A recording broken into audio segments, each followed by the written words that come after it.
Hey everyone, I'm Ash Crossan, but more importantly is the man sitting next to me, Peyton Reed, the director of Ant-Man and the Wasp. Hello. Hello. How's it going? It's great.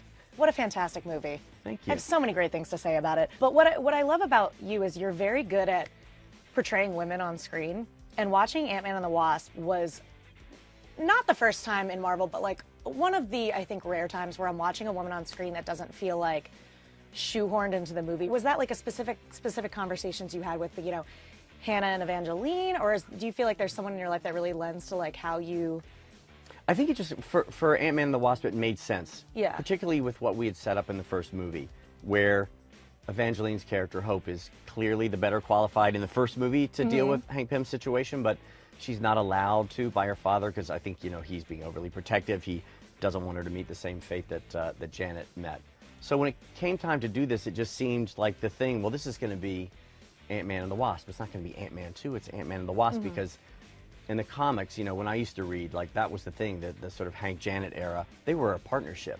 And it felt like that was the logical way to go with this movie. And then having decided that, that it be a thing where it's not, Ant-Man's the star and she's a supporting character. They're both leads in the movie. Yeah, like she wasn't his sidekick and, or the other way around. It was like... And if anything, we kind of like weighted a little more towards Hope. Follow my lead. That felt right to all of us. Yeah.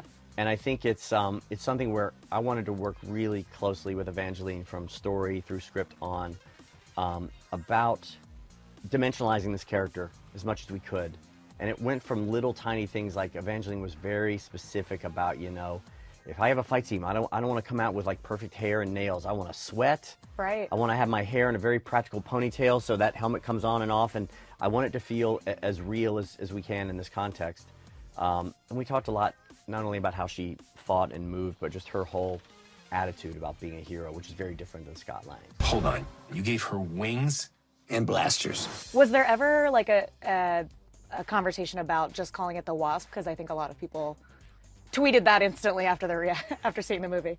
I think there were conversations about it. I don't know that they lasted very long. It just seemed like, again, because of their history in the comics, that Ant-Man and the Wasp felt right. And I have to say, too, Paul Rudd was all in on that. I mean, because I can imagine that there are plenty of male actors who might have been uncomfortable with that progression. I hope I never work with any of them, but the idea that, like, you could easily imagine somebody like, wait a second, this is my movie, this is my franchise, she's horning in on my thing.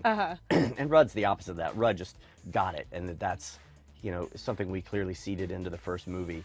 And I think he has fun with the idea that she's committed to being a hero.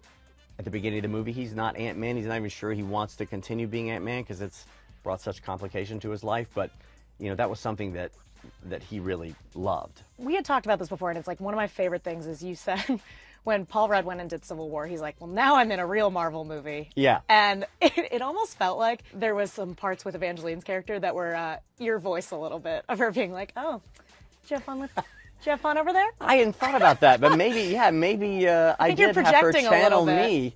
That's actually really, I think that's probably right. Ant-Man and the Wasp teaming up. You introduced some new characters into the film. Our antagonist, Hannah John Kamen, playing Ghost. I absolutely loved her, and I think that it's not a secret that Marvel had like a little bit of a criticism about villains and having kind of a quote-unquote villain problem, but I think there's been a lot of movies lately that have had really compelling, complex villains. Yeah. And she's one of them, so just kind of snowballing on top of that. Yeah. What is it about her that you think makes her kind of so compelling?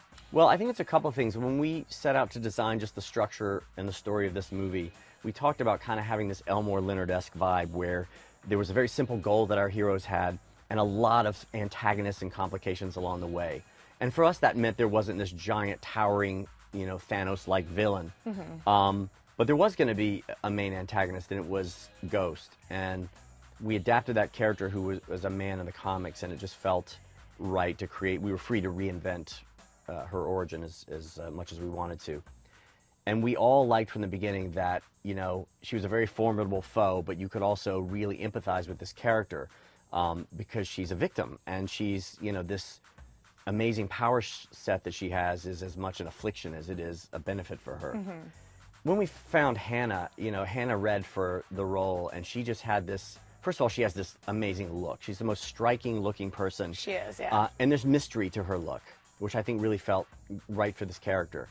And in the first reading, in her audition, she just had this ferocity that the character required, but also this vulnerability in those scenes that was really compelling. And we liked that she was not this actor that everybody knew. She was more of a discovery.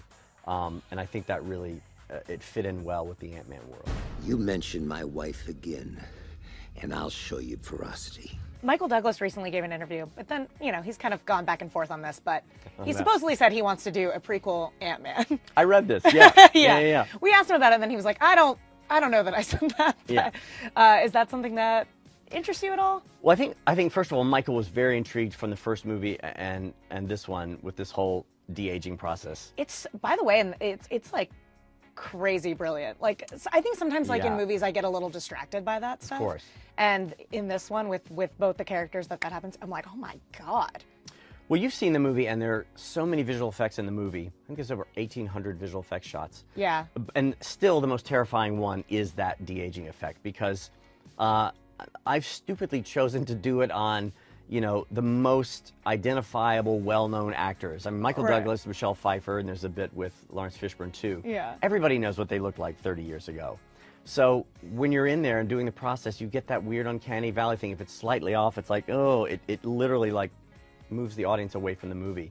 So this company, Lola, who does it, they're just, they're geniuses. And they take their time, as they should. And those are generally the last finished effects that we get, which is also terrifying because we're starting the movie with that. But I think they did amazing work. So Michael was very, from the first movie on, intrigued with that process. And I suppose you could do a young Michael and Michelle Ant-Man and Wasp movie, Yeah. But the technical considerations of it are so, to do that for every shot of the movie would be, it would make my head explode. Yeah. Yeah.